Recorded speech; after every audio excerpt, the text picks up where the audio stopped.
I think we hot. All right, guys. Hey, welcome back to the third episode. Third episode. Hey. We Third still episode. here. We still here and we still clear. This is the Too Late We Said It podcast with me and my brother Edwin Nevado. What up? Let me go ahead and turn my. Got the fresh fantasy alert, nigga, on a Tuesday. Somebody must have got hurt or arrested, nigga. Something happened. I don't even want to look at it. Yo, these NFL players. Yo, these NFL players be getting into it, yo. They be getting into problems, man. Shit. Speaking of NFL problems, man, what's going on, man? Like, look, just gonna hard segue like that, bitch. We talking about the Rams right now. And look, it doesn't matter. I mean, the losses. I mean, losses do matter, but let's look at it. Let's look at it in terms of where they're at. They're not that far behind the Arizona Cardinals still, and they're still in commanding lead of a playoff spot. So they have plenty of time to get their stuff together. And I think, we're gonna criticize them for 3 drops in a row, but I think in this game it would just look like the Packers just had a better game. It's just really what it was is more the defense of that Packers, but what I'm seeing is a lot of inconsistencies, and Robert Woods' loss is more painful than what people think. And Odell Beckham Jr. at least looked like he's starting to get a little chemistry, because towards the end of that game he started finally getting in rhythm with Matthew Stafford. So I mean, you're looking at it from a Rams fan perspective. You can say there's some good things that you saw in that game, and there's one problem with my Rams, bro. 2 problems. Troy Reader, the fucking middle linebacker, number 51. I'm not racist. I'm not prejudiced. But no white middle linebackers, nigga. No. It's the real niggas with dreads from fucking Pocomoke, Florida nigga. That's who I want. I want a real nigga from Miami-Dade County who mother's on drugs playing middle linebacker, nigga. So white you're nigga, he's trash, yo. You going in? I mean, that's what's going on. I think in NFL today is like speed is what's necessary, and it looks like he lacks that side to side speed, sideline to sideline speed that's required to be able to press the edge, cover the edges and stuff. And I don't know, maybe speed, he lack heart, he lack intelligence, he lack melanin, nigga. Was it black niggas in there, nigga? But wasn't there a couple of plays you've seen like when it's like almost like he gets chipped and almost like gives up? Like it almost seemed like a few times I watched like he'll get chipped, and instead of like still carrying through the play, he just kind of like, I'm out the play, and he just like taps out of the play. That's not good, man. You got to have a strong motor, especially at the linebacker position. Yeah, and Mike is what they call it. Yeah, that's the Mike linebacker, that middle linebacker position. That's like the quarterback of the defense for real. You got to bro. You got to be the motor, but that's why y'all got Aaron Donald though. Aaron Donald always beats him, but that's a D tackle. He can't do it all himself. He can't do it all himself. We got Von Miller just getting his dick wet. He just getting into the pussy. Hey, he made a couple plays in that game. He made a couple tackles for loss. He made one play, nigga. That was it. It was a tackle for loss though. TFL. He did his little rock star shit. Yo, and the crazy thing, why I forgot that Von Miller was with the Rams until I saw that play. I'm like, oh shit, Von Miller, that's right. Because he ain't doing shit, nigga. If you got STD and the bumps ain't coming, you gonna forget you got herpes, nigga. You go, oh shit, until they come up, then you gonna remember, nigga. Yo, but what's up with Matthew Stafford though? Like this is what he a whole bitch. The first half of the season, like it's like his passes were just darts. Now he seems to be overthrown a couple times. It's almost like he's second guessing himself. The season's setting in, bro. What is it called? The matriculation. What is it called? Yeah. It's coming in. The season is setting in. The injuries. It's getting colder. He's used to playing in a stadium. Now he's playing in a stadium in LA. You go to Green Bay, Wisconsin. I was in Cleveland this weekend, nigga, and it was 22 degrees. In Green Bay, I know it's probably 15. So this nigga. Yo, that Green Bay cold though is another. It's a different type. It's a Canadian cold, But also that Packers defense is starting to look better. Like I just thought it was a fluke. Like they just been playing like some offenses that's kind of sputter, but they looked really solid in that game, like really sound, and it didn't almost seem like it was a different defense. We gave it to him, yo. Raheem.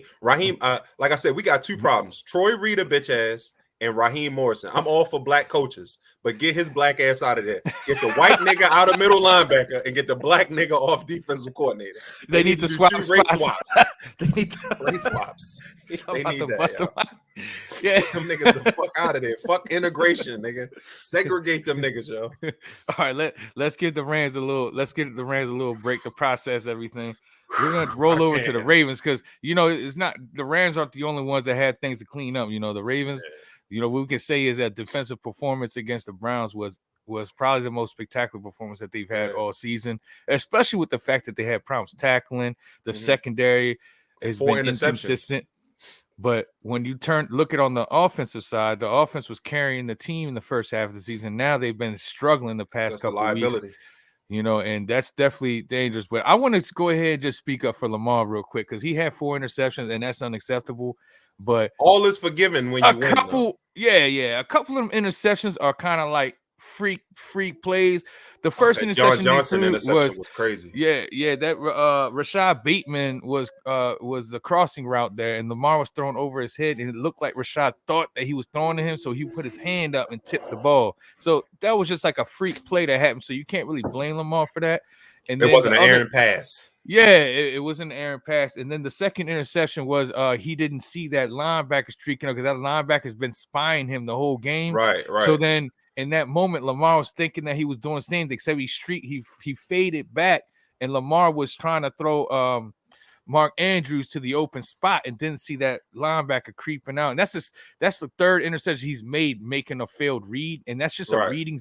Like he's not reading that well, and that's really what's going on. Is that once he eyeballs Mark Andrews, he's got to realize, he's got to realize that they're looking for that. You know what I mean? And I think that's the problem. So that's what the interception he made. That was his fault, but it was also more so a great play on the defensive call to be able to sneak that linebacker out of his vision. And Lamar was too hard looking at Andrews, and he just snuck in there and snatched it. And then the other hot, two man. Mark Andrews was hot, so he was like, "Let me just keep force feeding him, bro." And unfortunately, and then the other two was Lamar was one-on-one situation. Lamar was just throwing it up. You know what I mean? That John Johnson interception, those are 50-50 balls.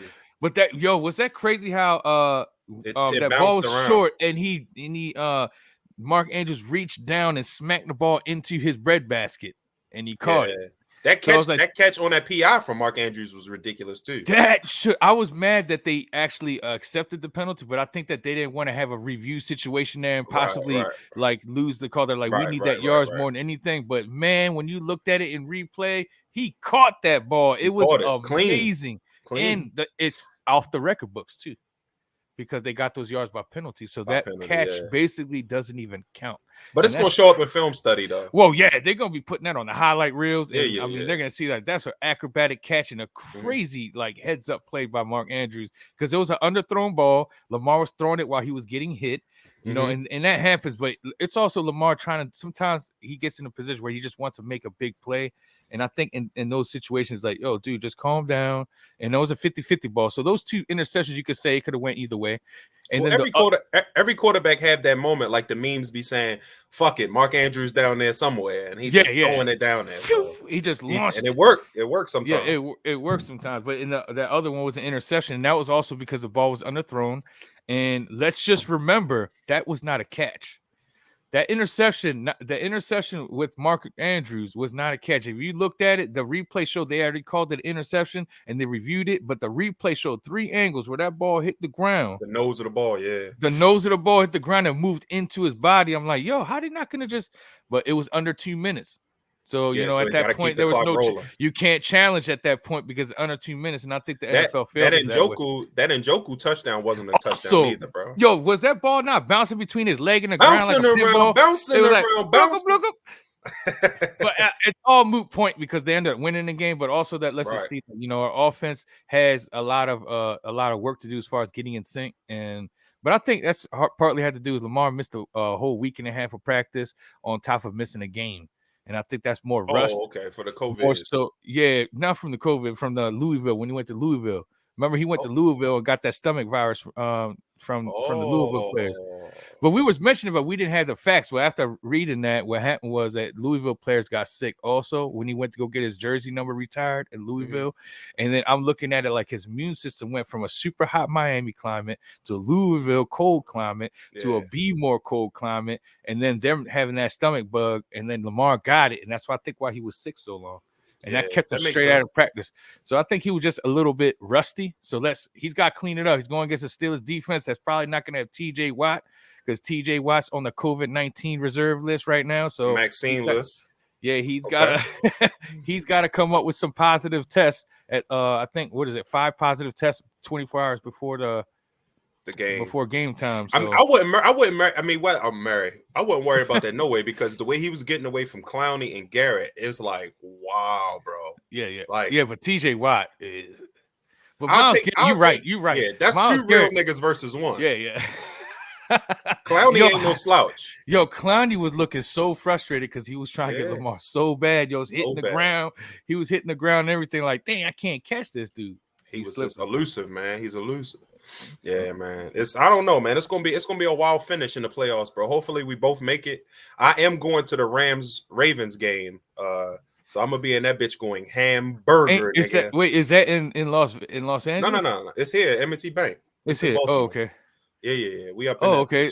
Bitch. So what's the? I think we have the away game. 2nd. So the Packers is also a home game too, ain't it? For you guys? Yeah. Oh, I don't know nor care about your schedule. I'm not gonna. I know that we had another long trip to make. But I thought we did. So I thought that we were supposed to. Maybe you gotta play the Cardinals or something. No. I think y'all playing. It's all division matchups except the Rams and the Packers from here on out.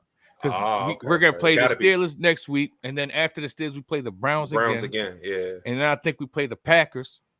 And then after the Packers, we play the Bengals in Cincinnati, and then I think we play the Rams at home.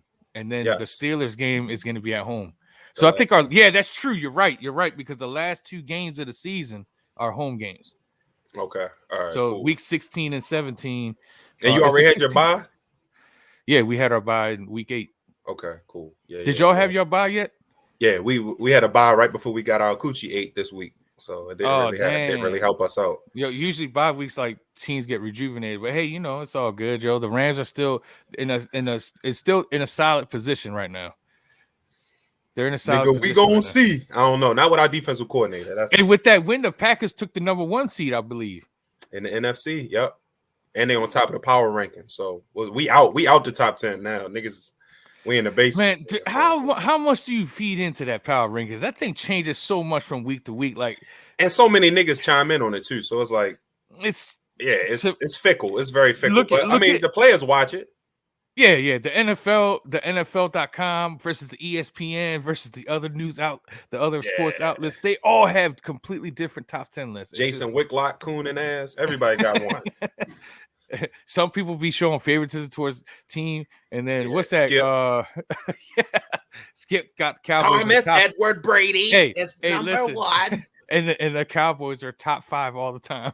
All the time. They've got to be the 5th best team in the league. If it wasn't for you damn kids. Hit the Scooby Doo out this bitch. Yeah, that's the crazy stuff. Hey, man. Yo, but look, I wanted to talk about something that we didn't have on the itinerary, bro, because I had to go to this place today.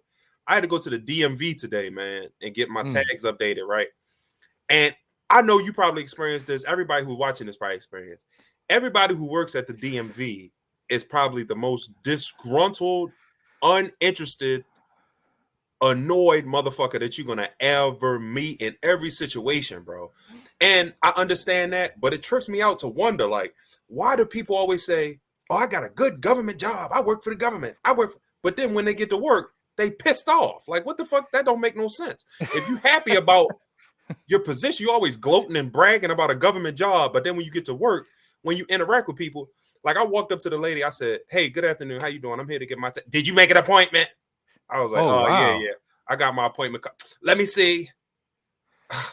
You forgot to. I'm like, yo, I don't fucking work here, bitch. I don't know the schematics of how this shit works. So take some time and slowly dictate to me what I'm supposed to do. And this is not even in the projects. This ain't even the DMV near Mondawmin Mall. This is the one out in Glen Burnie. So you're supposed to have a little coof dealing with these semi-white people. I don't understand it, man.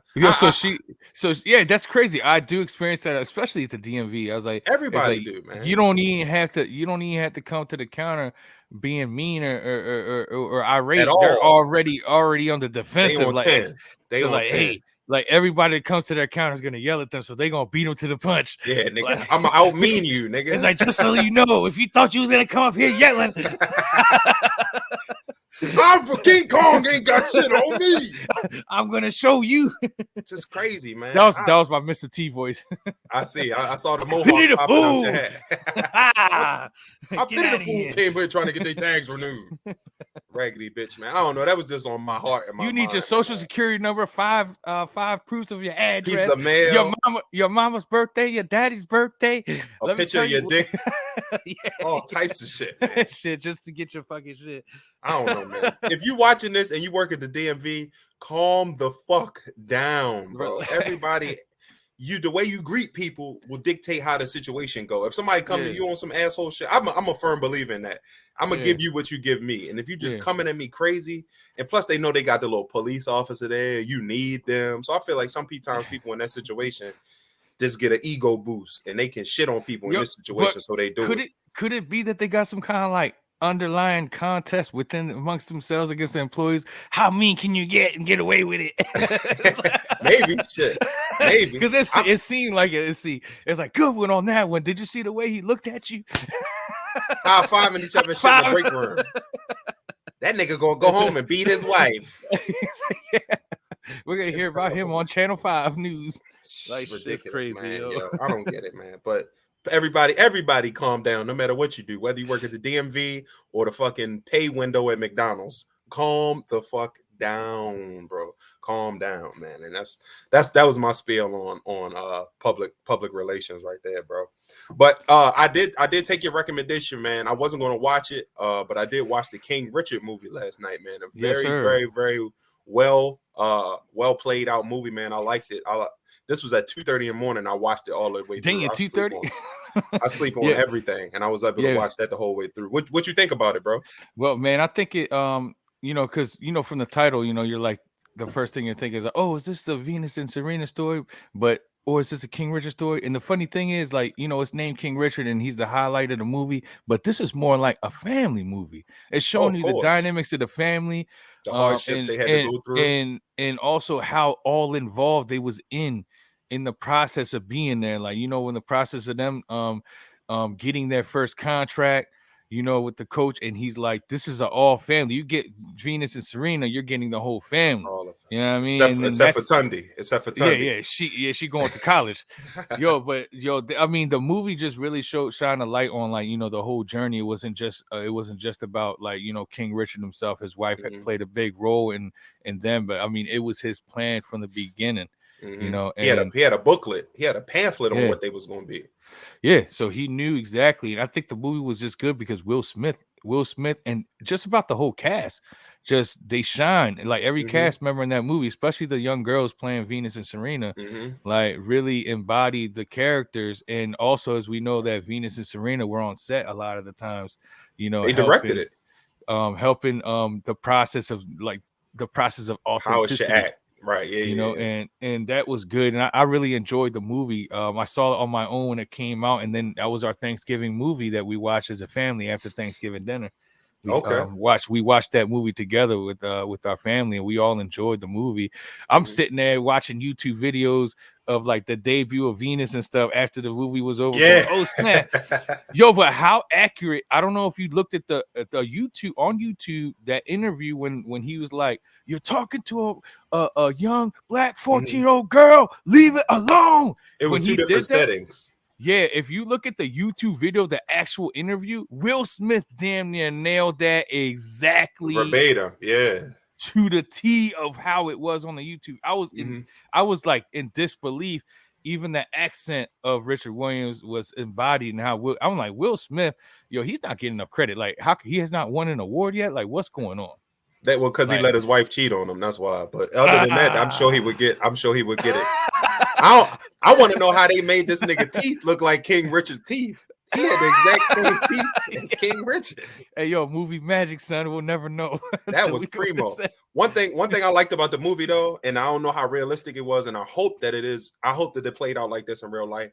Neither one of them showed any sign. Well, I guess it would be Venus or Serena showing this to Serena, but it was no jealousy. They were always supporting each other, and it was one part she won second and she won first, and they just swapped the trophies. Like, who cares? I like gold. No, I like that silver. was actually true. I was watching the interview on that, and they were inseparable as kids. You know, they were very supportive. I mean, Serena, the only thing is Serena was feeling envious a little bit because she was super game. And what happens is Venus stepped into the spotlight first, and she wanted to be in there with her. Like, so it wasn't merely like it should be me instead of her. It's just like it showed like Serena wanted to also, So that was that scene where she was looking at the tennis court, and he went up there and told her like, hey, just relax, be patient. You're up next. And he was like, Venus is going to be the first black crack the door ranked number one in the world in tennis, but you're going to be the best of all time. And that's crazy. Yeah, she is. I mean, you could definitely say that, yo. The titles that she's won and to this point, and Venus is still playing too now. Yeah.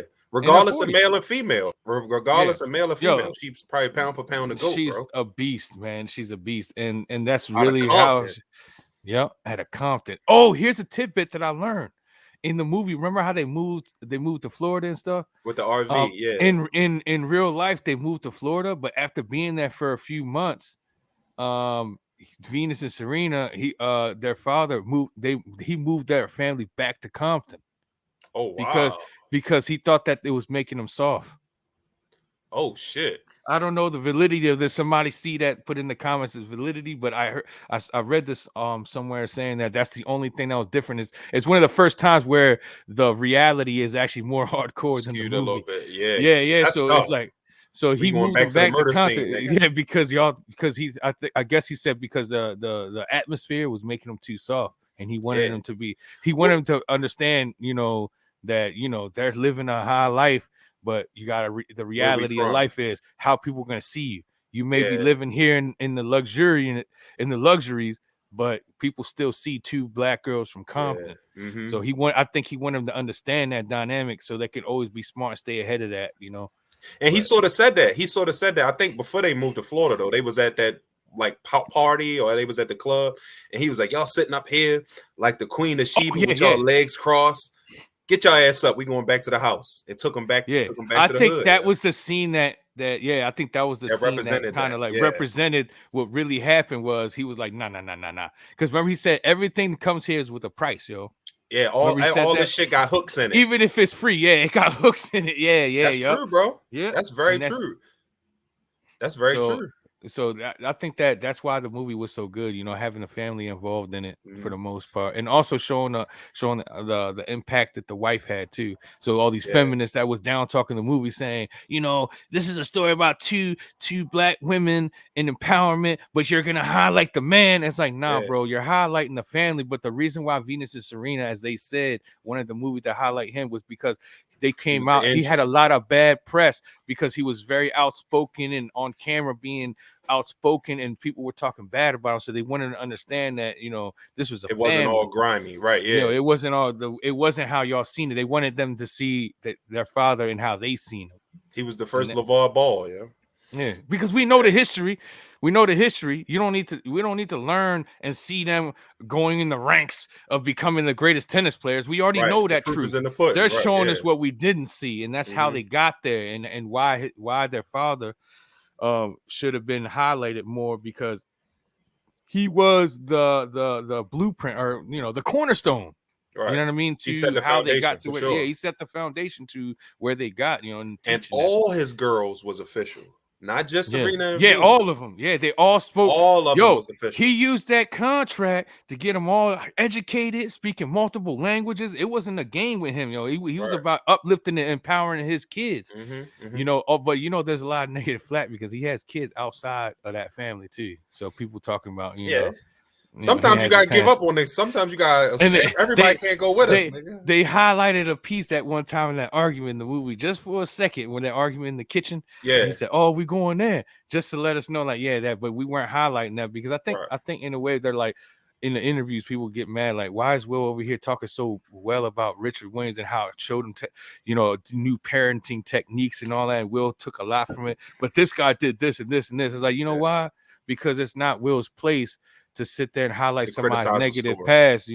That's for them to do. He's highlighting the good of a person, and that's also his past. A past is what makes you better in the future, and I think that past is how he grew into who he was. And we also don't know the story of the after, so I'm not gonna sit there and dive into, oh, he's really a piece of shit, because there's a lot of people doing that, man. He might have cleaned that up, man. Yeah, he might have cleaned that up, and we don't see that in the press now, so that means that he probably cleaned that up on a private tip.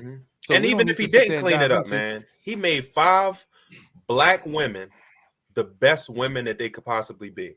Yeah. And I mean, what else you want from him? He had 6 children.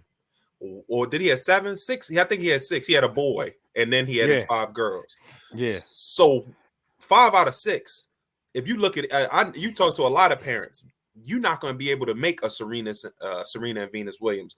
Your child is probably not even going to be able to be an auto mechanic on a management level. So I just find it very funny that people cast stones and never really take the time to look introspectively at themselves. From Compton, bro. Drive-by shootings. He getting punched. He getting beat up just to make sure his daughters are safe from the drama. And you throwing smoke, and I think it's just, I mean, it come down to, I feel like it's a racial taint on that. They did the same thing to LeVar Ball with that Molly Quorum thing. He said, let's switch gears. You can switch gears with me anytime, and they really over exaggerated that. But LeVar was getting a little bit too long in the tooth. He was shit was coming to pass what he was saying. He had a lot of moments where he kind of passed lines a little bit. But hey, there's nothing wrong. There's nothing wrong for him to brag. You're supposed to do that. Brag on your kids and uplift your kids and set them up for success. That's what you're supposed to do. Give them it's that just confidence. People. It's like, what happens is it's too close to other people. Because it's like it makes you put a mirror up to yourself. Like, look what this guy's doing for his kids. What do I do? What am I doing? And, it's like, I ain't shit really. Fuck that guy. Let me throw some dirt on this nigga. Right. And that's pervasive in society, man. That's very scary, man. It is. Because like you tear someone down because they're reflecting something better than what you could do. So you can't beat them, so you're gonna tear them down. That's terrible. And try to bring them down to your level so you can feel better about yourself. We both pieces of shit. Yeah. I don't think it is, man. I don't think it's human nature. I think it's a byfactor of the society we live in, and jealousy and comparing just like we talked about a couple of weeks ago, comparing houses, comparing cars, and just being envious. I know a lot of people that don't have shit that are just still motivate you. Be like, hey man, I'm proud of you. We proud of what you're doing. There's a lot of hating ass niggas out here. It takes more energy to not be that way than it does to be that way. And I'm just looking at like, why I say human nature, because it is fucked up to say that. Because I'm human, so I'm speaking about myself, and I am including myself in that. But what I'm saying is, across all of history, these things, envy and jealousy and hate, continuously become a cycle in human history, and how like empires fall over these things, and people crash and burn over envy and jealousy, lust and hate and greed. And that's why the DMV the way it is, man. DMV it's all full circle. The circle of life, nigga. It's ridiculous, man. She hold your license like Mufasa. Nah, see right now. She threw that shit on Fried Rock up. She threw my shit on Fried Rock. It's like, give me my shit, man. That's ridiculous, man. But you was we gonna talk about this Rittenhouse fallout, man. I didn't see. I got the link. You sent me something about Arizona State. Shout out to the Sun Devils. But there was something going on in Arizona State. What happened, bro? Apparently, a lot of the students there, that are upset with the verdict and stuff are basically trying to demand that the administration basically cancel his administration to Arizona, and they don't want him to be in that school. Oh, I haven't got full. Yeah, so I think it's either he's a student there or he's going to be a He's student there. enrolling. Okay. Yeah, so they're like, nah, we don't want you here, son. So Oh, what's crazy is that remember that there are many different forms of justice. It's not just the judicial system as flawed as it is, because it's all about if you got the bread and you can make it's not what you are guilty, is what you can prove. You know what I'm saying? It's not about what's true, it's about what you can prove. And basically, the jury found him innocent of all charges, but society did the not. streets. Society is gonna get their justice one way or another, and he's gonna be looked at the way he's gonna be looked at. And I think that's what needs to happen, because if something is wrong, but in the eyes of the law, you're perceived to be innocent, but everybody knows different, because there's a crowd of people that was there. Mm-hmm. There's hundreds of people that was there that can attest to that. And just like I was saying, I had looked at it from just black and white on paper. You know what I mean? Right. These three gentlemen did initiate physical altercation with him first and his responses, but then you got to look at it as a whole picture. Like, why was he there? There's so much to unpack with that. And you can't just say to the world, it's okay for you to just roam the streets with a rifle, and then if somebody tries to disarm you, kill him and call it self-defense. You can't be okay with that. And I think You can't set that precedent. Yeah. So I look at it that justice is almost saying like, yeah, you got away with going to jail, but you're not going to have an easy life out here, because we know who you are and we know what you did, and we ain't going to give you an easy ride just because the jury found you innocent. And I think think that's why he's gonna have a lot of mental health problems, man, because people gonna always remember him as Crazy Kyle, Crazy Kyle Killer, KKK. Yeah, but remember, there's also a group of people out there, the that love him. supremacists. You got white supremacy and stuff. They're lifting him up as a pedestal. So this could also mean that it's crazy, because you can form a monster, or you can tear him down to nothing. But that's what I always look at those things. Like, it's gonna be interesting to see where his trajectory of his life goes. Because if he doesn't do nothing impactful, we're not going to hear about him a few years from now. He's just going to be a footnote in history of somebody that fucked up and society made him pay, or white supremacy can use him as a platform, and this dude can literally do damage. So it's like it's a very interesting thing. Like, you have to always watch this. So I'm like always paying attention. Like, how is this gonna play out? This case definitely be used to set precedent, man. Unfortunately, and I'm worried about it as my son gets older. Like I said before, the great Dick Gregory always said, just because it's legal don't mean it's right. And the legal system has been manipulated for centuries. I mean, it was a point where the legal system said, "Oh, these niggas are dumb. They're mentally inferior. So if you kill a nigga or stab a nigga or shoot a nigga, it don't hurt him. He all right. He don't feel pain, And that was the law. That was the law of the land, And as we grow as humans, all of this stuff will get exposed, hopefully, But it's just weird to, like you said, it's going to be weird to see how it play out for him in his personal life. Maybe his girlfriend, in his relationship, his children will find out about this. All types of things, all types of impacts that it's the type of thing. It's a type of thing that can go up and rear its head and follow you around, and then it could die down a little bit. But then all it takes is somebody remember you. Oh, ain't you such and such? And next you know, your kids start getting bullied about it. Yeah, it's crazy. It's gonna follow him around to some degree, Luckily for him, though, he got the clean face. He's 17, so he'll grow. He'll change his features and all that. He might get a baldy. He'll look different. He can change his look, but his ID ain't going to It's 2021. He can change everything.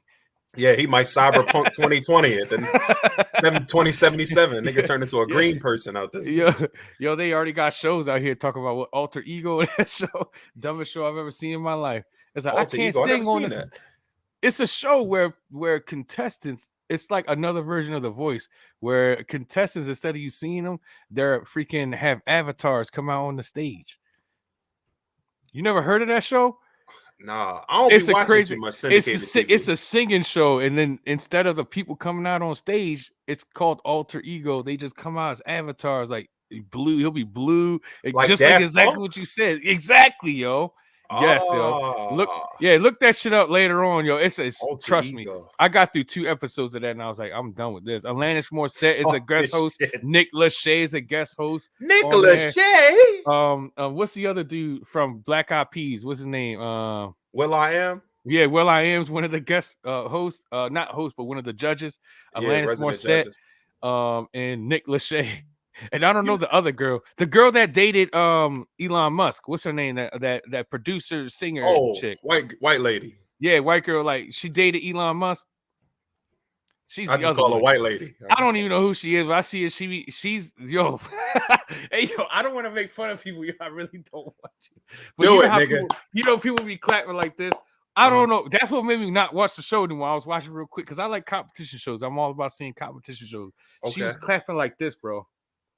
Oh, she might got. She the one who named Elon Musk's son, right? I don't know, man. All I know is, have you ever seen anybody clap with like this? Wow. Now picture someone clapping like this, but having long ass fingernails and going and like chains, like wrist. She's like, yo, every time everybody's clapping, like, yeah, she's like, she too cool. She too cool to clap for you. She's trying to start a trend like people don't clap, she just do this. All I know is that back in the day when you do this, you're in trouble, right? Yeah, So what's trouble? That? Yo, I've never seen that in my life, but I swear to goodness, she was clapping her hands. She did this, and I was like, what does that even mean? She probably got some weird ass sexual fetishes, yo. I don't know. I felt insulted, like she just wants to start. I don't know why it insulted me, but it really bothered me really bad. Like I wish I could just tell her that she's an idiot, but I just that's did. What emails for, my friend. Yeah, that's what. Yeah, I'm not saying she's an idiot because I don't know her personally. I just don't understand it. Maybe somebody can help me understand that because I don't know why that bothered me, but. No, that's stupid. That's stupid. People always trying to set little trends like that to set themselves apart. I clap like this, and I drink Perrier water. Get the fuck out Please, of here. Somebody cuss me out or say something in the comments, defend her, whatever. If I'm wrong, but that clapper just ain't right. That ain't even. That's goofy. That's some. Goofy I wish I didn't bring it up, but I did. It's too late. I said it. It's too late. Hey, so I was talking to my wife yesterday about how she was like, "Oh, Amazon's making so much money from all the delivery stuff," and I started to think about it, and then I started to investigate Amazon about how their business models and things like that, and it turns out that a gang of their revenue is coming from data collection and selling algorithms to how to market products to you, right? Mm-hmm. And it made me start thinking about the future of artificial intelligence and a lot of the stuff. You've seen Facebook change their name from Facebook to Meta. I don't know if you've seen that or not, but their company name is no longer Facebook. It's called Meta, META. Like what's the Ron Artest? Ron Artest was ahead of the curve on this. Oh wow, I did notice that. Why am I gonna look just to find out? Just look, I'm not lying to you. You don't have to fact check me. But I started to dig deeper into this and the expansion of the metaverse of the science of things and how the world will operate is starting to get real futuristic, bro. And the roadmap that a lot of these companies are laying out for their 10, 15 year, 20-year plans doesn't really have a lot of physical interaction between humans in it. It's all Oculus type shit times 100. You feel me? And I saw that there's an application and there's a company that with a few pictures and a few voice recordings of a loved one that passed, they can build a whole environment around you that you can go in for hours at a time and interact with deceased family members and like real time, like you talk to them and they respond back organically and things like that. So what you think about that, man? What you think about the future, man? Yo, the first thing that I thought of is that Miss Cleo's can invest in this. You niggas can only talk to him. You can see him now. Oh my goodness! Can you imagine? Can you imagine all these tarot card readers and everything coming out? I was like, we told you. Not only can you see it, I'm gonna put the real spirit in there, so you're gonna see it in real time. I don't know, man. I think that I think that that's gonna be more harm. That can be more harmful than good. Like, it can give you a chance to say goodbye, maybe to a loved one that you didn't get a chance to say goodbye to, but you're saying it to an artificial thing. So maybe it could be metaphorical or like, cathartic to like to see them one more time. But think about the harm that it can do is people that will become obsessed with it and start to believe that they're really talking to their loved ones. And that's the main thing that jumped out to me. And I think that can be scary, because what happens is you're going to start to get lost in this world, into this virtual world, and you're going to forget to move on with your life because you're still stuck talking to your past loved ones, and they don't want you to be stuck in this virtual world talking to an artificial version of themselves instead of living your own life. But people are definitely going to get into that. But that's what funerals are for, you know what I mean? It's, that's the truth. Say your last goodbye. Matter to give them a send off, a respectable send off, and have that day or weekend to to grieve and to live in the moments that you had with them, and tell stories, and celebrate their life, and then be able to move on and say, I'm at peace with with the loss. And people grieve for long times, and maybe somebody's going through something. I think it'd be therapeutic for the right reasons, but if it's an application that's put out for the public at any time, that's where it could become dangerous, I think. Yeah, it's unregulated. I think with death, man, when I was in New Orleans in August, man, when me and my homies was down there, and I actually saw a funeral, and I never, you hear about the funerals in New Orleans, how they be lit. The funeral be lit. So we was sort of staying in the projects. We wasn't in the projects, but we were sort of in the projects at an Airbnb. And a short enough parade came through with a funeral, and they bouncing the nigga up like them Nigerians on the joint when they have him on the shoulders and be dancing and shit. And it's like a celebration of life. And they was going to a house, and they had tons of food and just good vibes and good energy. I think that's the way funerals should be done, man. I don't like all that sad, I know my brother. All that shit make you depressed and get on Zoloft. I think you need to be walking around. I'm really trying not to laugh at this. Niggas die every day. Right. Yeah, that's true. So I mean, I would never want to leave my kids on that note. I want my kids to look back and be like, yo, daddy was a funny, wild ass nigga, yo. Not, dear God, what's gonna happen? Like, that's just, I think that energy of that is crazy, man. But as far as the AI thing, a big thing that's coming from this pandemic, from Maxine and all of that, is that it's the rise of artificial intelligence in unskilled labor. So your construction, your cashiers, all of these jobs are being mitigated. I mean, even at Walmart, you can see the number of, I mean, they always had a fucking register problem. But now it's so many more self-checkouts, unless you're in the hood. They don't have no self-checkout in the hood. But most places, they'll have, 2 or 3 manned or female captain registers, and then the rest just automatic checkout with one motherfucker sitting there making sure you don't steal. And I think this is the perfect time for people to realize you need some type of skilled labor. Like, you have a skill. A robot can't come into nobody's house and check the ingress and do all of this. I mean, maybe in the future, but right now, that's not feasible. Can you hear me? Yeah, I can hear you. I wasn't sure. You didn't give me a leeway to get in. That was a moment that hop in, nigga. Yeah, we just lost sync there for a second. You know what half was? The metadata messed us up. The algorithm causes we ain't on Facebook right now. Cease and thought. But you know what's funny? What I was thinking while you was talking about that was, it's interesting because now a lot of things that even myself, I do a lot of my shopping online. Like, even when I buy from Best Buy, Walmart, I'll go to their website, purchase it on my phone, and then go pick it up at the store. So I never really swipe my card or talk to a person. I just buy it on the thing and then go to the thing and then pick it up, and they have the thing at the counter. I'm like, yo, I'm here to pick up this item. Shit, you out. Yeah. They scan my shit, take my shit, give me my receipt. I have a receipt in my email and go. But here's the interesting thing. Remember, you got to register to do every one of those things. So metadata is so easy now, because every time I purchase with that, they know that I'm a 40-year-old Puerto Rican American male buying this product, and that goes into a little metadata, and they'll see who's buying these products. They'll see a whole demographic of race, age, of everything, of who buys this product, and that just turns around into the marketing thing, and who's this target, the target consumer for this product,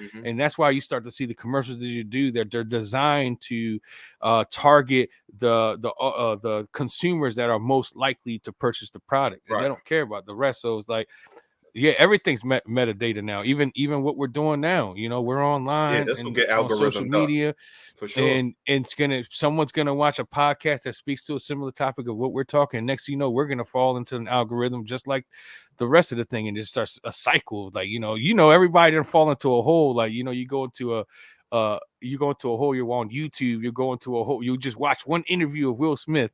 Next thing you know, you end up watching an interview of another actor you wasn't even thinking about. It's like, why am I over here? I started off watching Will Smith. Now I got Jack Black and watching funniest Jack Black moments. Like, how did I get here? It just monkey bar to the next one. That's oh my God. my 9/11 conspiracies. That's what get me, them 9/11 conspiracies. Oh my God, it's 3 a.m. I gotta get to work in the morning. Over here watching Jack Black shit. You get stuck in a hole. Interviews. and that's crazy. That's how the metadata, everything that you do and you click on, it goes into a data system, and they're tracking what you're doing based on your IP address and the registration of your phone. This phone is registered to me, so everything I do on this phone is tracked. It's tracked. Yeah, that's why I got an Obama phone, nigga. I don't know. All I know is that I watched the Terminator. I'm a big fan of Terminator, and Skynet's gonna go live for real. Skynet ain't no strong white man coming to save you either, nigga. On a motorcycle. So what is real? What you think the ramifications of that is going to be, man? As far as human interaction and the lessening of human interaction, us not being able to talk to each other and loss of privacy, honestly, to some degree. Nothing's private no more. Well, that been gone since they were scanning your dick at the airport. It's gonna be even worse. Also, just the how we're going to be more influenced by the world around us. Individuality is going to be what's lost at some point. We're going to start to become robots ourselves. Hi, how are you doing? My name is, because everyone's going to start to be the same, because at some point, they're even using terms now. What is it with normalization? Let's normalize this and this in a relationship. Let's normalize guys doing dishes. Like, why is that? Standardize or normalize. And what is normal is just mean the majority of people do this thing as an act, right? In a given society, yeah. In a given society. So it's like when you're saying let's normalize this, you're asking someone to normalize something. If it was normal, then everyone would already be doing it. Why are you trying to impact? So it's like influencers on the internet. Celebrities are now people. What are they called? This is a celebrity influencer, IG and influencer, and they, exactly. So it's like, I think that's what we're getting into, is like everyone's going to be looking to this, and there's going to be a little box of what you should fit in, and everyone's going to fit into their own little boxes, and individuality is going to slowly go by the wayside. And but it's always been like that. You got the rebellions. Do you think it's going to get to a social societal merit system, sort of like it is in China, where you have a social credit score? Oh, I don't know if you know nothing about that. Communist China, how they? I do not know. But I like the idea of that to some degree. They got cameras everywhere, right? So even that's crazy. Where if you jaywalk, you could be jaywalking. As soon as you jaywalk, you'll get a notification that says your social credit score has gone down, and they'll put your picture right there jaywalking. So basically, it's like your Uber score, but for real life, nigga. Real life, for real life, nigga. Yes, exactly. That's because I got straight 5 stars on all my shit as a passenger. So whenever I Uber somebody, I'd be like, yo, I don't think I'm an Uber. He's like, yo, because you have a tendency to have an attitude. I ain't trying to drop my Uber score, yo. Then I won't get picked up. You know what I'm talking about? Like, if your Uber score goes down and you try to order a ride, nobody's gonna accept you, pick you up. Oh, really? Have like yeah, man, you can choose. I did Uber before. I've done, just to see. So what constitutes a bad Uber score? I'm trying to figure out, like, did somebody try to sexually accost you? You get scored just like you can score the person that's driving you. The driver can score you too.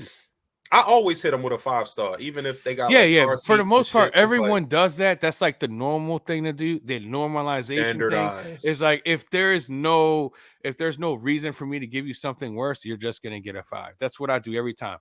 because most But of the some times people it's are really bitchy weird. though. Some But people are if you're just bitchy to your nitpicky. driver, they can put a 2 or 1 and put a reason behind it, because every time like you're doing Uber, you can choose everything you pick up. You can deny it, but that's also got an acceptance rate. Everything is tracked, so you can accept to pick this up or accept to take this delivery or not accept it. And then if you do that too much, then the algorithm will send you less opportunities.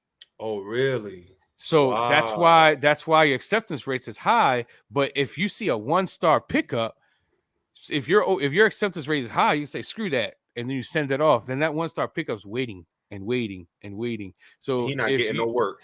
so people that got like 3 stars or less will probably be They waiting did. longer to get picked up.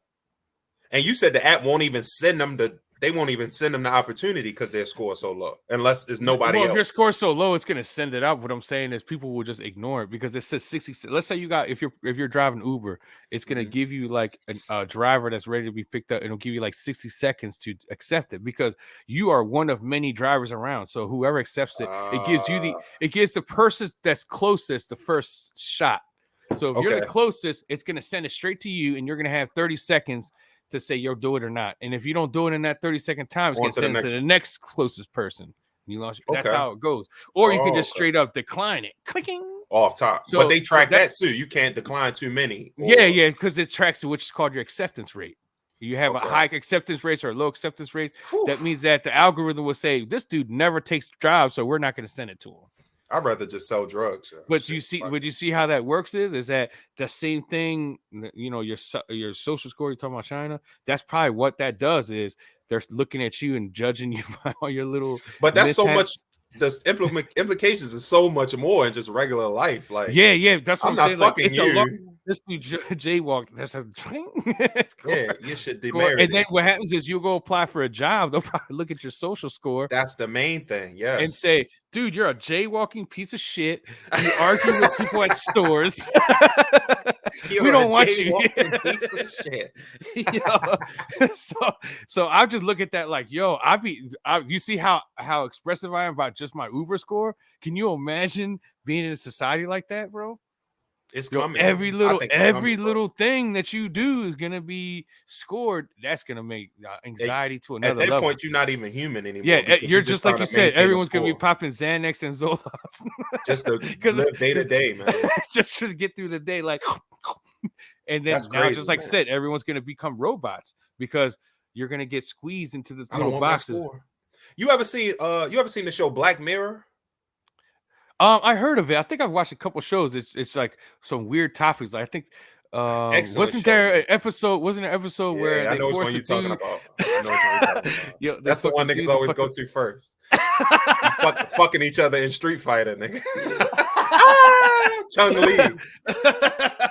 Okay, they got an episode about. I really want you to watch this, even if we don't discuss it later. I think you would really enjoy it. It's about social scores, and it's just like in China. Like somebody could be like, "Hey, good morning, Edwin." You'd be like, "Hey, good morning." I'd be like, "Oh, he seems like he's angry." Bad interaction. Oh, and wow! It's crazy that I watched it a couple years ago, and then this past couple months, I'm starting to figure out that's how they really getting down in China, bro. And so these scores come down to your individual interactions with others. Yes, I thought it was like in China too. No, that's what I'm saying. In China, so like if we homies, we are just like on Facebook. Well, you better give me a good score no matter what I say to you. Fuck you, nigga. I don't like Puerto Ricans except for my wife, nigga. You're done. Yeah, so crazy. So if you get into a fist fight with somebody, that could really dramatically affect your social score. Or it could boost it. You be like, that nigga got hands, yo. Get that nigga a 10. He beat the shit out of me. Yo, it's a 50-50 in that one right there. It could be a good or a bad, Joe. Unless you want to get your ass beat again. If you get in a fight, the ass whooping better be so good that I have no choice. Like I had no choice to get to do the 10. When I can see my phone again, I'm rating this nigga good as shit. Because I ain't never seen nobody with hands like that. It's too good for me to rate him bad. He could beat the shit out of anybody in China. Yeah, it's like I'm gonna be his friend, so he could do that to someone else for me. Once the world open, man, if we get some sponsorships, man, I think we should go to China, man, just to go check it out, man. I would love to go over there and see where my social score stands. Yeah, we're gonna get zeros. We I'm gonna might tell get you killed. right now that I'm legitimately gonna be like, yo, I need to be incorporated into your social score system now, because if this happens in the future where I live, I want to at least get ahead of it right now. Let's go Just ahead for and see. research purposes. I want to see where I'm at right now. And I can do nothing, no different neither. I'm gonna swear to myself, I'm like, I don't care. I'm gonna pretend like there's no social score. I'm just gonna walk around just being me. You would get a low score, bro, because you're not a people pleaser. You're not a person who's gonna say, you're not gonna acquiesce to people to just to hey, hi, how are your kids? You know, asking questions that you don't really give a fuck about. Yeah. People do that a lot. If some stranger said that, I'm like, do I know you? Yeah, man. Fuck my kids and fuck you, nigga. Yes. Amscray. Get the fuck out of here, man. I'll instantly think that there's something going on with that person. Yeah, Like, what are you it's a trying to find setup. out? You Who around the interrogating corner me? trying to rob me, nigga? You trying to rob me? It's like, what's wrong with you? Did you Social get score. Stimulus check yet? Social score straight down. Instantly. That's crazy, man. Hey, but I was talking to my mom about this because my mom old school, and shout out to my mom. She down in Savannah, Georgia, gang. And we was talking about how nowadays women are, I mean, not just women, men too. Men feel like they should pay for everything, like as far as dates and once you get into a monogamous relationship, paying for all your bills and things like that. And I'll tell you how I feel being married, but how do you feel that should go? You know, when you first meet, as opposed to 2 years in dating, as opposed to in a long-term committed relationship. What do you think? Well, I'm gonna give you the single man's perspective. Honestly, for myself. Here down goes your credit score. My credit score goes down. Like, I mean, from a relationship standpoint, I'm gonna say everything happens in levels. I think the best relationships happen organically. You know, when you try to force things, it usually don't go well because it's two people, and each one of you is an individual, and you've lived your lives the way you had, unless you have your occasions where if you grow up together and those become like high school sweethearts and you've known each other in every phase of your life. But when you're older, like in my perspective, I think it gets harder as you get older because you become more and more solid into your own individualism, and then you have to try to find somebody. So like I did notice that when I was younger, I could say how meeting women when I was in my 20s versus meeting women now, because now I'm more picky about how the interaction goes. Yeah, because physically is already, you already got what's pleasing to your eyes already down packed. But the next part, as soon as the social interaction comes in, the intellect comes into play, and that's when instantly it's like, I know, like, no, this ain't gonna work, because I start to see this is what happened in this relationship. It's like I already see it going down this way, so I start seeing down the road. This ain't going nowhere, so I ain't gonna waste my time. So I mean, it's really been kind of like, from my perspective, is like made it harder for me to even desire. I can understand that. Committing to someone when I see that I'm not compatible with them right away. Right. So it's no, I don't think it is. Just have a physical relationship, but where is that going to take you? Eventually, like bailando, bailando. And then that when that fades, what do you got left? Nothing. Nothing, man, except for anger. And I think that's what people and resentment.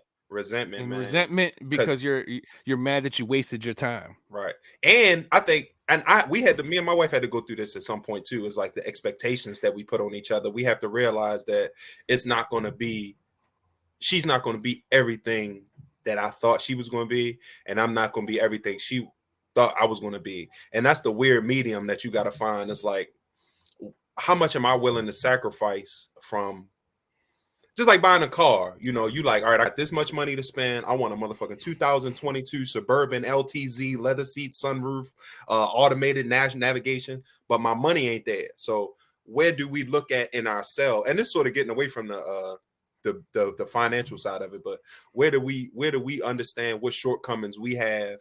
Because we don't see ourselves for who we really are. We all have this grandiose idea of who we are and the things that we bring to the table, but I be nutting fast, so but for me, it's cool. But she might not like it. So I enjoy myself. Did you? It's a celebration. Enjoy yourself. So how much of that, do I got to factor those things in and things like that over time. But when you meet somebody, like you said, man, that's key. the physical attraction is there, but where's the intellect, man? That was very poignant what you said, and that can throw everything off. Everything get thrown, and that becomes more prevalent as you get older. You know, the older you get, that becomes more something that you focus on and harp on a lot more than you normally would when you're younger. You just kind of like overlook it. And like, it's like, I didn't like what she said there, but she look at that ass though. I'm trying to clap look them at cheeks. that titty. Yeah. And then when you look at that titty, singular. And then you completely just forget that you had a moment where you're like, I don't like the way she thinks. Yeah. And you forgot that because now you're in, what is it? You're in La La Land. Yeah. Just floating in the clouds. Because yeah. Ooh, man, that I've never had booty like that. Ooh, yeah, and then when that never phase, seen an ass like that. And then when that eventually fades, because then you get it over and over again, and your favorite sneakers become your old sneakers. Yeah. Because it's always a new sneakers. And out. Then you know what happens is, soon as someone tries to wear your favorite sneakers become your favorite sneakers again. Give me my shoes back, nigga. And that's exactly how a relationship happens. As soon as you see another dude looking at your favorite toy, you want to clap. I think that's why it's important that the intellectual bond has to be there. That's the most important part, because that's the only thing that's going to carry you through those situations. Because if you know you got security that, hey, I know that we got each other because we're not compatible with anyone else, and we know that. So that way the eye candy no longer is important. And I think that's a big reason why a lot of relationships usually start so high and then crash and burn. Is because they're failing to nurture the intellectual bond, the spiritual bond, the emotional bonds. They're just sticking to the physical attraction. And then when that fades, which eventually it will, some longer, some shorter than others, then when they're going to see everything else, they're going to realize we're not compatible at all. And a lot of times people realize that when they're moved in together. Oh, yeah. Now they moved in together, sharing a lease, and shit done hit the fan at that point. Because now, sniff it. Now you're going, oh man, I can't break out with him because I got 6 more months on this lease and I ain't trying to. So then you start sneaking around, cheating. This sounds a little specific. This didn't happen to me, in case people was wondering. Stand in your truth, Edwin. Tell them what you did. Tell them how many side bitches you had, nigga. Nah, I'm gonna have to be honest. This happened to me. This happened to me. I moved in with somebody, and it wasn't that it was premature. It's just that I didn't realize and nurture those aspects of the relationship. And then what happened is we started hitting a downslide, and it was actually fixable, because it wasn't like we weren't compatible. We was, but the problem was, while we were in our down point, I'm hanging out other people, and then I find someone that becomes more intellectually in tune to me. And that then becomes a tearing situation where I got to choose between two situations. And it ultimately led for me choosing the person that I've never been so bonded intellectually with, and also gave me the blueprint of the type of woman that I want to be with. Yeah. And when she did that, it wasn't supposed to be her, but I've never felt that connection before.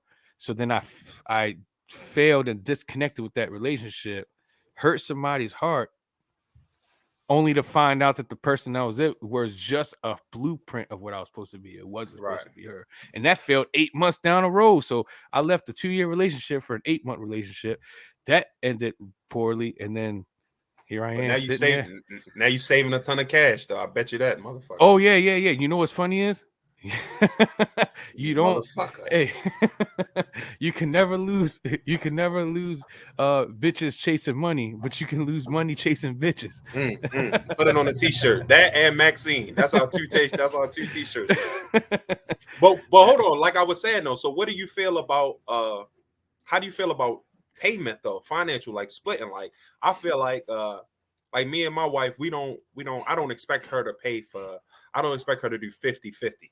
Because for one, that's the mother of my child. So I feel like I have a duty or obligation to take care of her, to feed her, you know, when we go out to eat, or if she says, I'm hungry, I don't be like, bitch, well then ring it up. Bitch, you got cash, you got a card.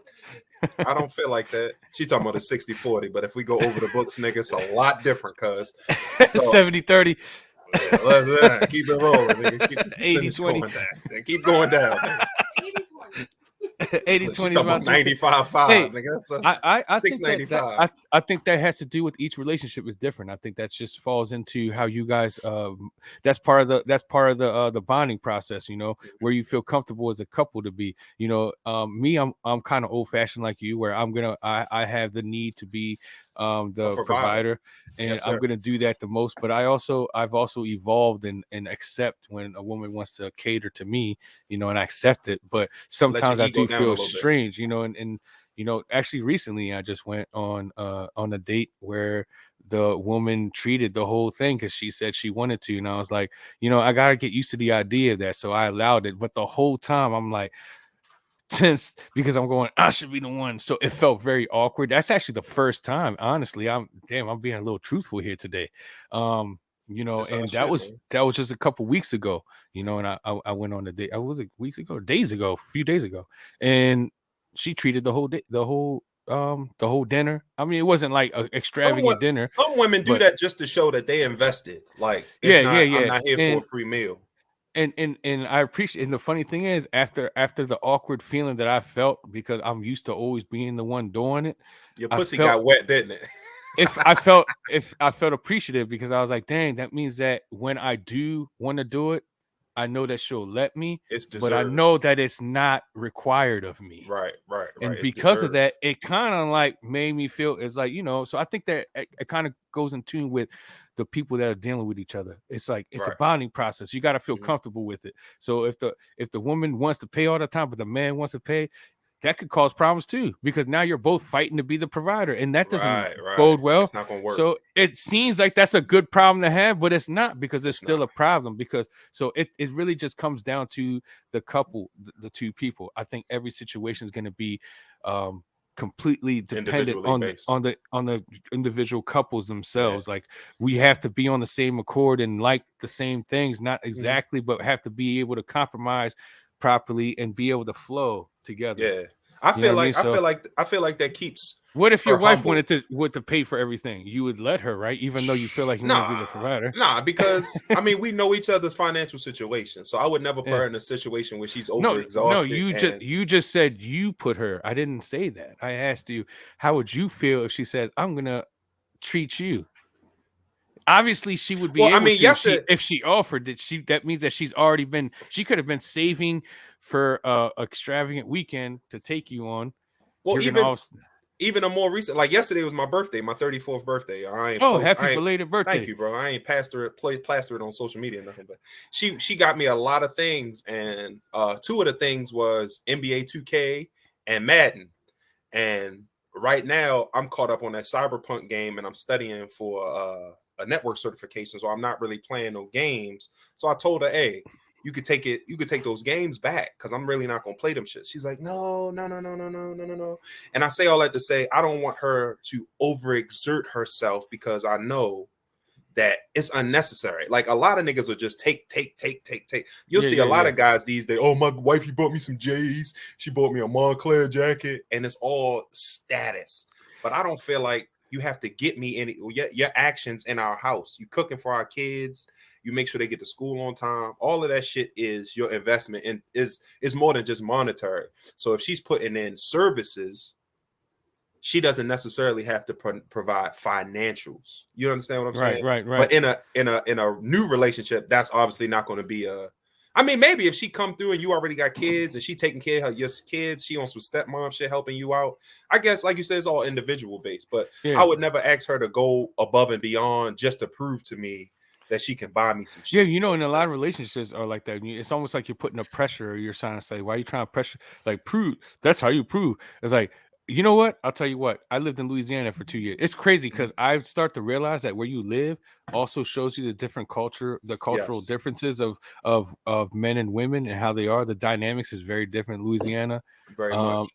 and soon as I was down there, two I got into situations where I dated two different times. There was a lot more female male encounter. There was more encounters than there were dating, let's just say. Female and But male. What you said? no, No, I'm saying there's more encounters that I've had than I had relationships. I'm fucking with you. But I had two. I may have worded that wrong. I know. I was trying to sound respectable. Then I realized, just go for it. I know your track record. You good. You good. This is the situation that I found myself is like instantly within a week. Next, I'm being at, hey, my phone bill, and I was like, whoa, yo, relationship ended. It ended super fast, right? Yeah. I instantly was like, yeah. The next one coming. Yo, I started being expected and pressured into saying that I'm supposed to. And it's like, what do you mean I'm supposed to? That's like, not healthy.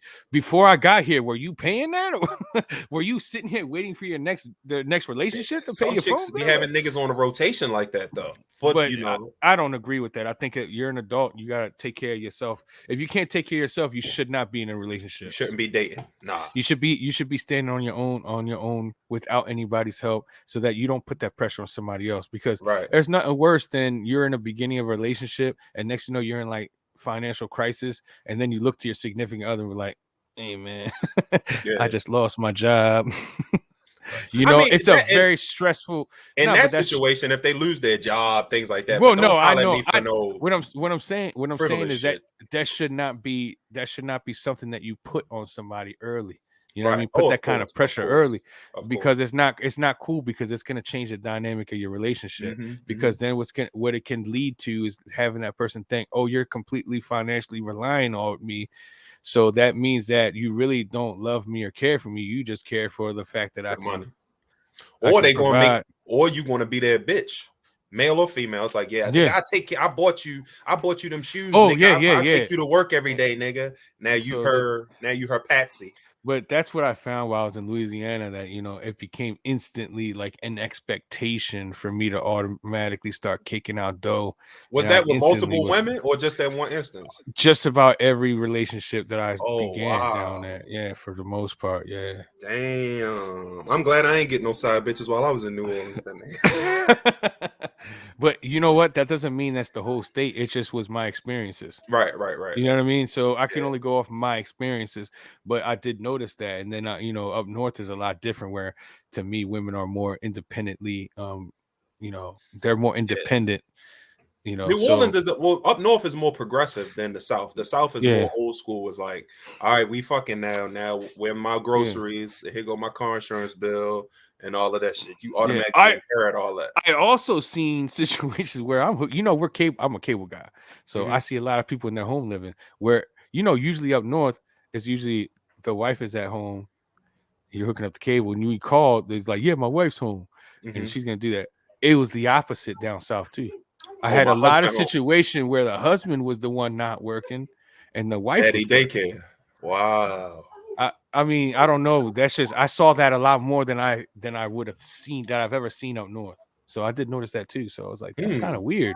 It's like where the man is reliant on the woman a little more. So although I had situations where I was being expected to provide versus me seeing where the man was being.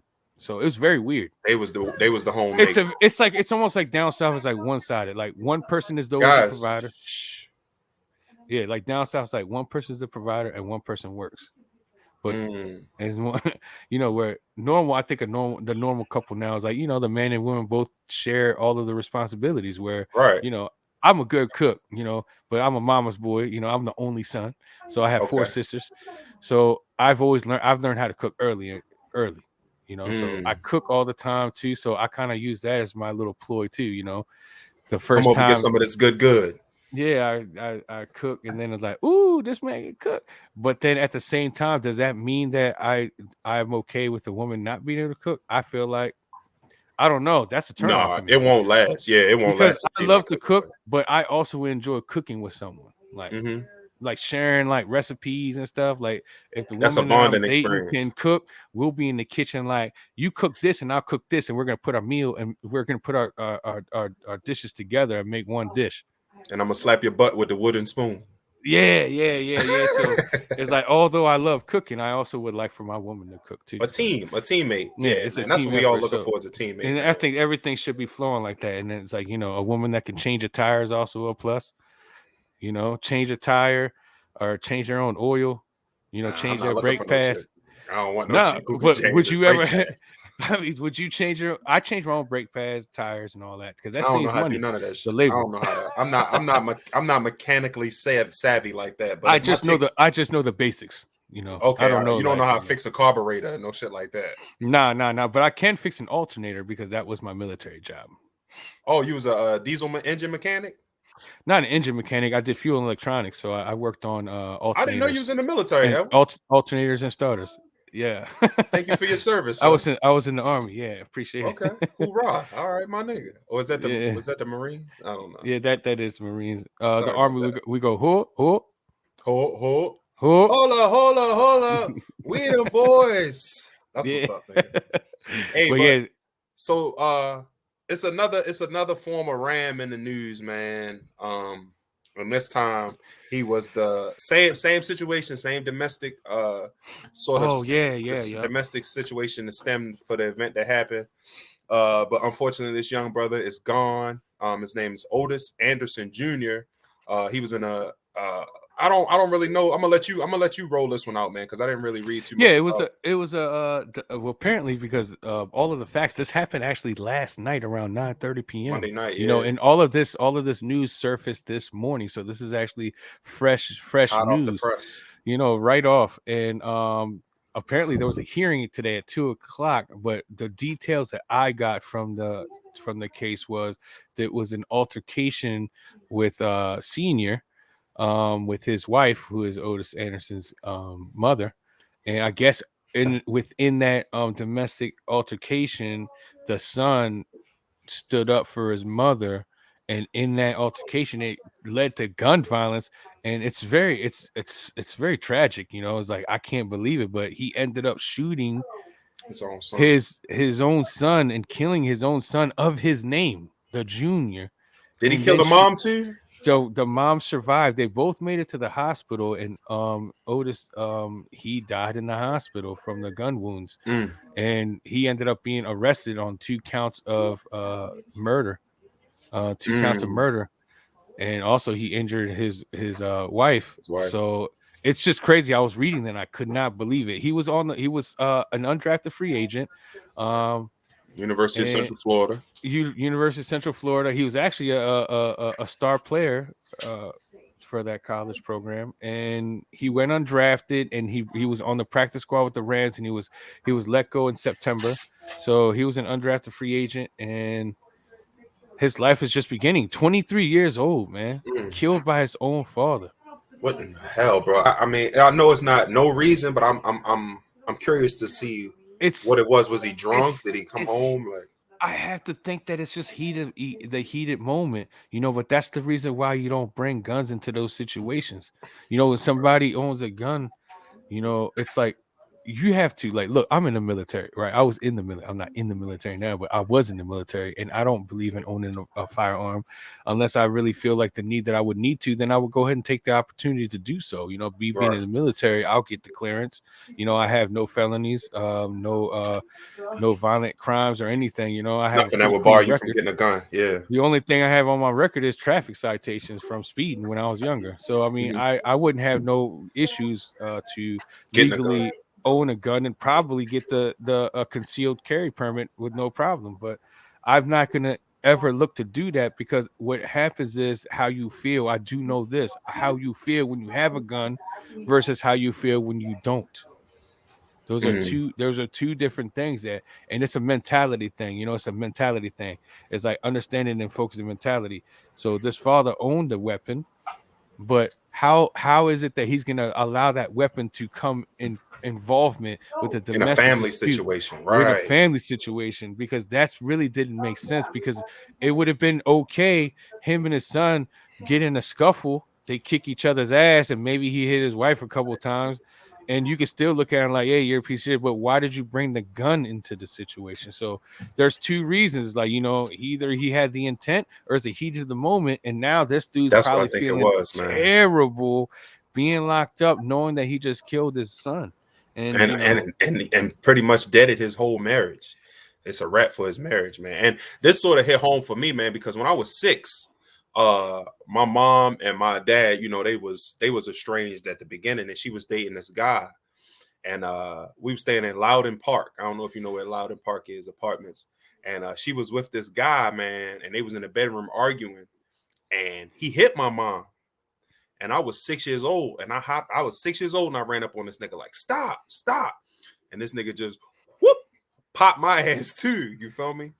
And it's crazy because after that, he tried to take me to Chuck E. Cheese and try to make amends with everything. And it's just like, once you show that side of yourself, bro, it's like, I know you can't control in situations where it's going to get heated. Because in family situations, it's always going to be heated.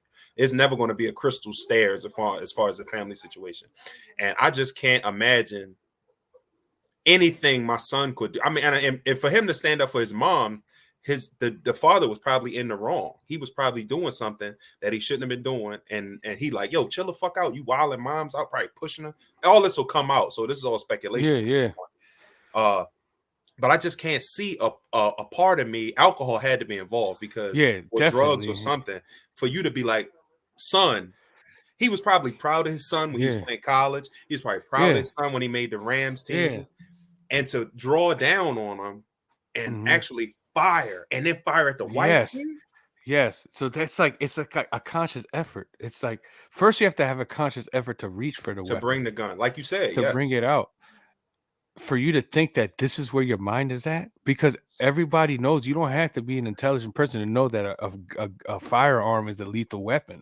Right. You know, anytime that you aim, point, and shoot at someone, you are potentially threatening their life. Yeah, you know, and even if you and the crazy things people think, oh, you shoot somebody in the leg, you have arteries in your leg. You see what happened to Sean Taylor? You hit the artery, you hit the leg in a certain way. A lot of times bullets, when they don't, that's why when you don't have an exit wound, that bullet ricochets in your body and destroys different tissue inside your body, and your blood soaks in there. And not only that, you get poisoning from the bullet itself.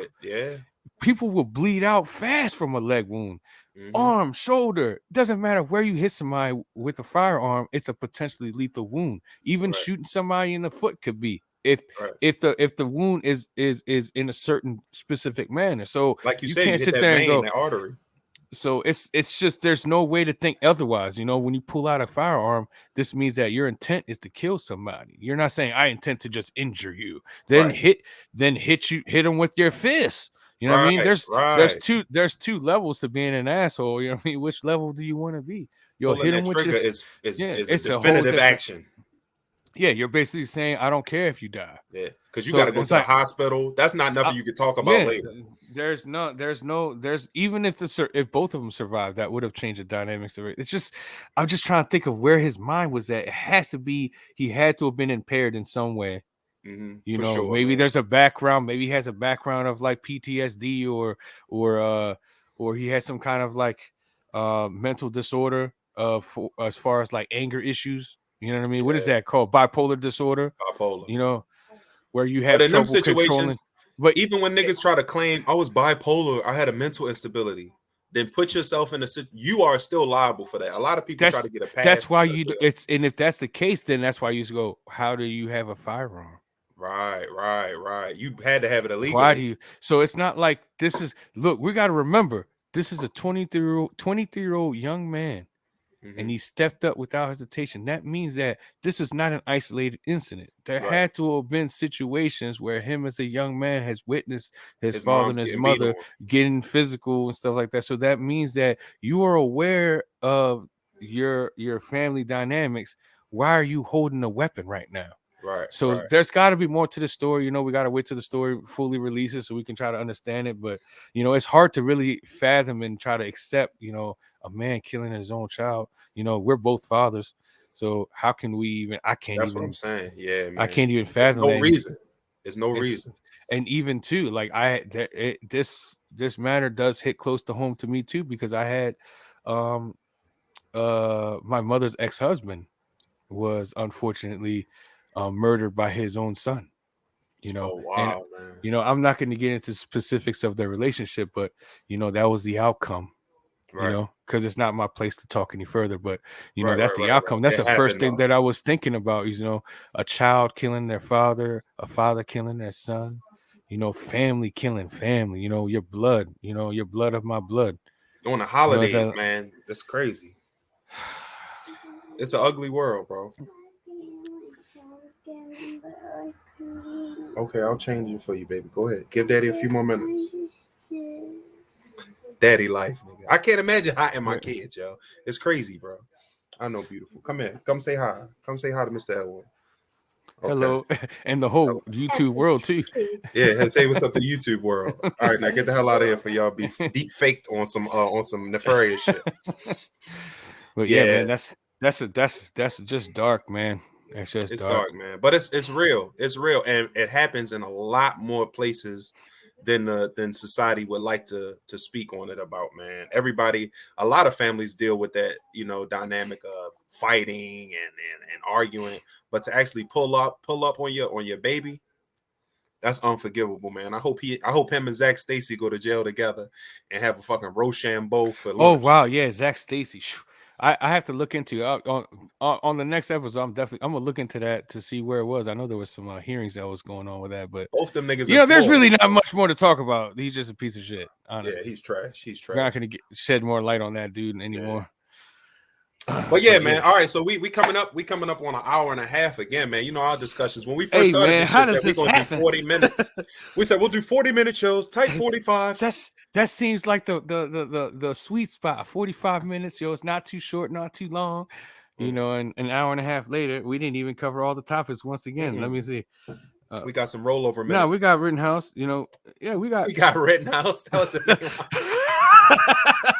we did, but the justice system that we got Rittenhouse. Oh man, we talked about. Hey man, did you see that picture I sent you with the praying mantis? Oh yeah, I know, man. I know. Rest in peace to that nigga. I'm glad sex don't work like that for us. That's what's hilarious is that could you imagine what, getting killed for some ass? Yeah, man. But the thing is, have you ever seen? It's not just, they eat their whole half body. But have you ever seen the actual act of a praying mantis from mating point? All right, what we're talking about is I said praying mantis porn is what we're talking about. I sent Sean those little those cartoon sketches that people do. It was a female praying mantis talking to a male praying mantis, and she says, "Hey," and it looks like they were there on their wedding night. And you see on the floor, she has a wedding dress, and she has 4 high heels. because she got 6. She got the 4 legs down below, so she got the high heels and the white dress, and then the male's on the thing. Yeah, it is right there.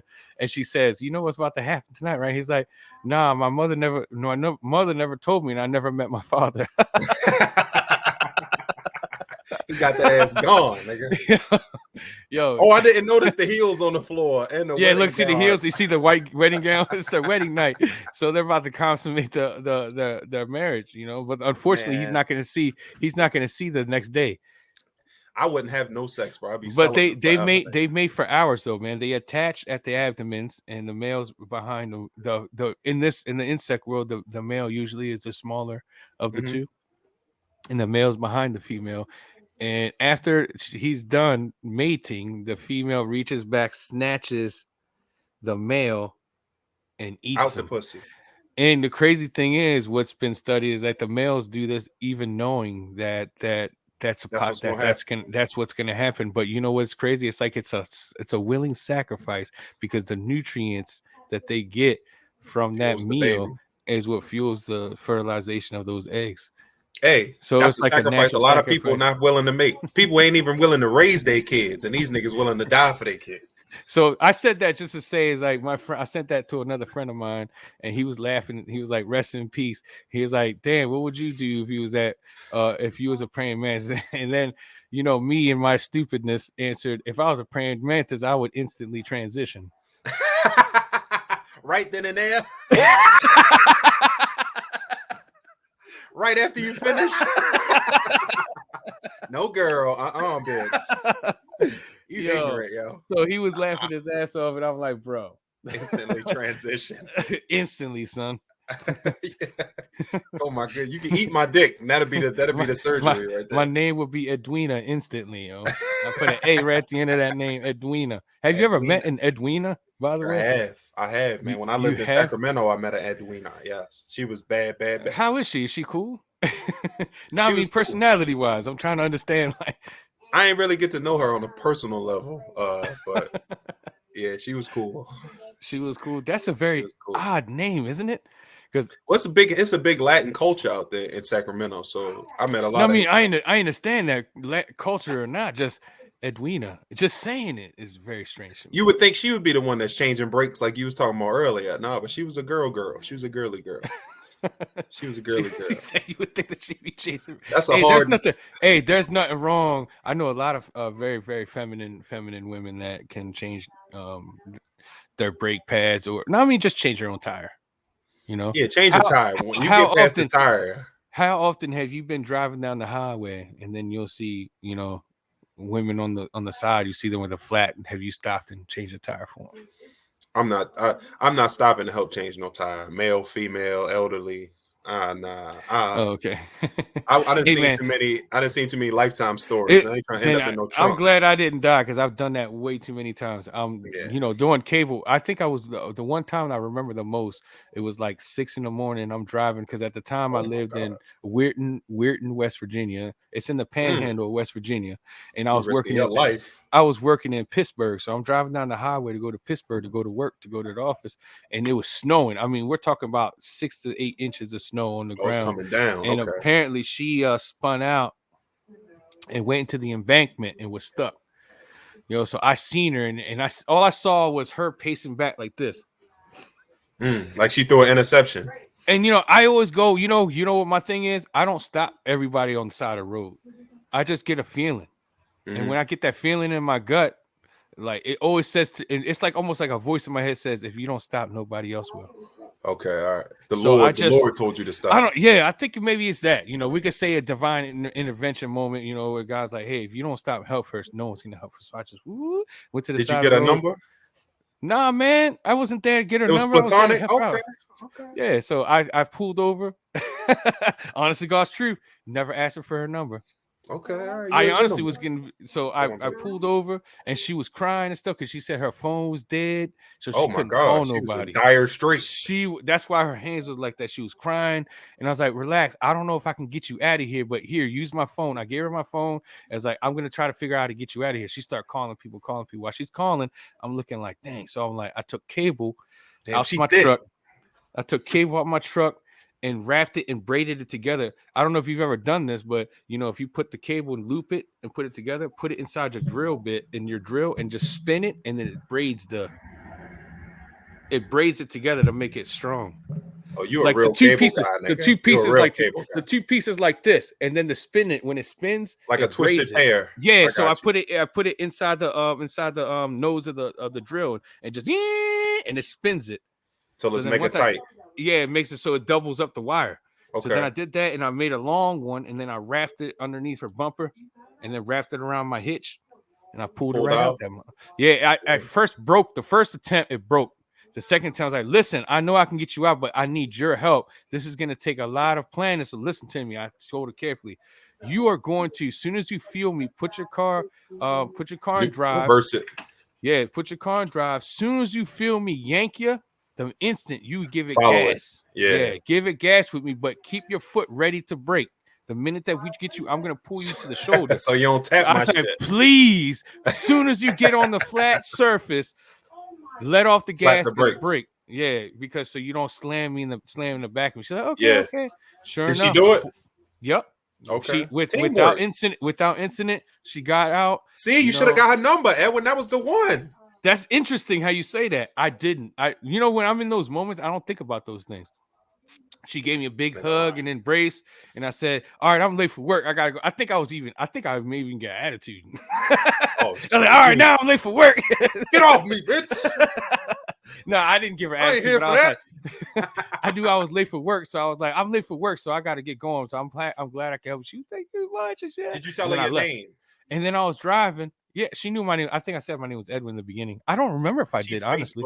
Nor do I remember even asking her name. I just drove off, and you know what's crazy is? You're a true gentleman, yeah. Asking for a number would have been the right thing to do, right? If I was in that situation. However, I just felt good driving to work that morning.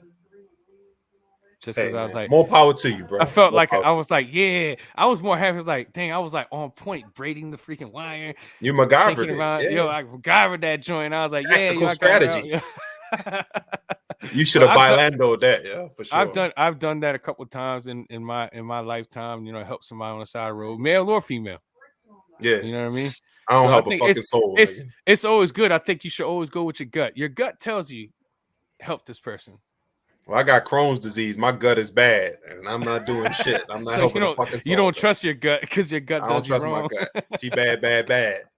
I leave it. But yeah, man, I think that's just good. I think I say that saying that good deeds, they come around, man. They come around because I've had a lot of situations in my lifetime where I was in need and a stranger helped me. So that's paying it forward. You know, I see a stranger in need. If I'm in a position to help and I can, I'm going to. And I think everybody should do that to some degree. That's better than a social score. You know what I'm saying? Yeah, your social score would have went up on that one. On that one, got a 5-star. The rest of your interactions. Then after helping her, I cuss her out for making me late for work. Cash at me my hour that I'm late, bitch. I promise you, I may have given her an undertone attitude at the end. It's possible. Because I was mad I was late for work because it took longer than expected. Well, you didn't give up. Because that would have been the worst if you helped her and then I gave you the short story because it took me a minute to get her to freaking focus because she was so distraught, and I had. That's why you didn't get her number. That's why you didn't get her. Yo, I think she annoyed me at some point, possibly because she was like so distraught. Like in her mind, her day was ruined, and I'm like, yo, die. It's like focus on the solution here, goddamn. You see how I just rated this? And she's just sitting there watching me trying to yank her car out like this. I hope he don't fuck my bumper up, girl. I was like, do me a favor, get in your car and let's do this together. I need to fucking I ain't AAA, nigga. That's what it is. But yeah, she called AAA, but they told her it was like 2 hours. Yeesh. I would have left, y'all. You're a better man than me. It was a snowstorm. So I was like, I'm gonna try. I gave her one attempt and I said, this is the try. If I don't get you here, I gotta go to work. It's a wrap, yeah. So she knew it was go time. This is now or never, or 2 hours. I can't, man. I'm from Baltimore. That's why, bro. If I'd have pulled them out, they'd have been like, "Thank you," and then threw a fucking bag over my head, and then I'm in the rape basement getting beat with a sorority paddle, and they put Cheerios like in my ass. Vin Raines in fucking the gag ball in my mouth, waiting for Bruce Willis to come save you with the katana. There's a nigga with a gimp suit got his dick in my eye. I'm like, ah!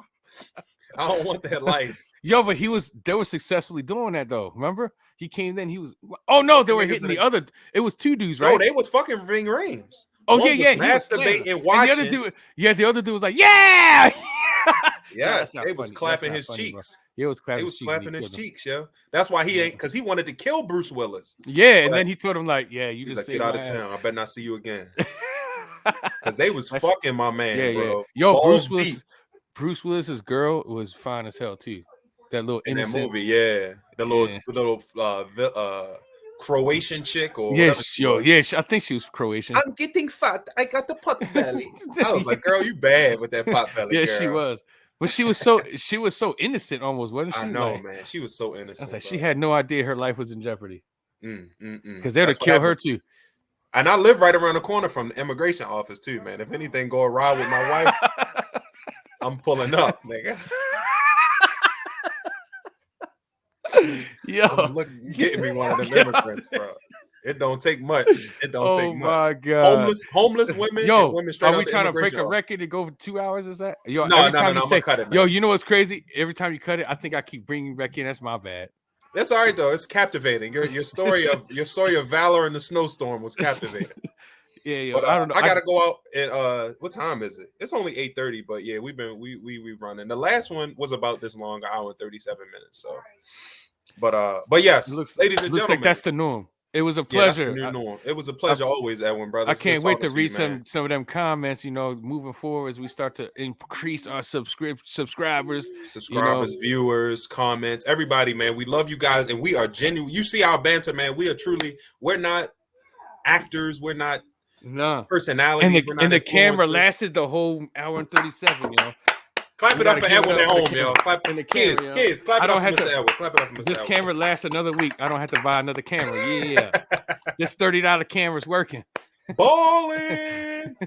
Yes. So as you can see, man, we just people of the people, man. So holler at us, get in the comments, talk to us, man. We are people just like you. We regular people, man. We working people. We blue collar people. We're not no fucking influencers. We don't have no ego. We don't have no clout. We genuinely want to talk to you and interact with you. Yeah, just interact and grow. So don't text me. You know, we got families and friends that be supporting. Don't text my fucking phone and tell me where they put their feelings at, Edwin. Yo, in the comments down below, if you have a negative comment, positive comment, or just want to say first, second, third, I don't give a fuck. I don't how they do back in the day. They were like, I remember that. Like, who gives a shit if you're first? How about say first and then actually write a comment? Write a comment, whatever you want to say. Substance. Give us some substance. Hey, you guys are pieces of shit. Fine, we enjoy it. Yeah, you know, while we roast your picture, nigga. While we roast your picture. Just remember that if you come with it, shoot for the king, you best not miss. You better not miss because we coming back with it. But you know, it's all love. It's all love. So just send your comments in there, and also topic choices too. Yeah, you know, because sometimes we're thinking of topics on a week-to-week basis. So it'd be great if you guys say, hey, you know, we just heard about this, and put it in the comments. And hey, what's your thoughts on this? We'll be more than glad to share our thoughts on it. We will cover it for sure. For sure, so, exactly. Especially at this juncture of the podcast. So now is the time if you want to pick our brain, hop in and holler at us. But yeah, E, my nigga, I love you, bro. Be safe, man. I'll catch you in a couple. I'll catch you in a couple hours. Well, we'll probably chop it up after this. But ladies and gentlemen, this has been the third episode from myself and Edwin. Thank you guys. When are we dropping our episodes? New episodes? When is this legit? This gonna come out Sunday. So every Sundays. Sunday. All right, so Sundays is legit. So I'm gonna be putting that out there because I wasn't sure, because we had a Monday release. We had the Thanksgiving holidays, so you know. Yeah, the holidays. So you know, it definitely will be Sunday, Monday at the latest. We'll always have new content for you guys. We love you guys. We love to do this. That's why we want you guys' interaction so much. We both talkers. So just fuck with us. Also, if you're in the Baltimore area on every other Wednesday, come down to 10 Roof. I have a comedy show. I got a comedy show in West Virginia. I got a comedy show in Virginia this weekend. I got a comedy show in next weekend. Everybody fuck with me. Come through. Sean Leverett, Edwin Nevado. We love you guys. Peace. All right, peace.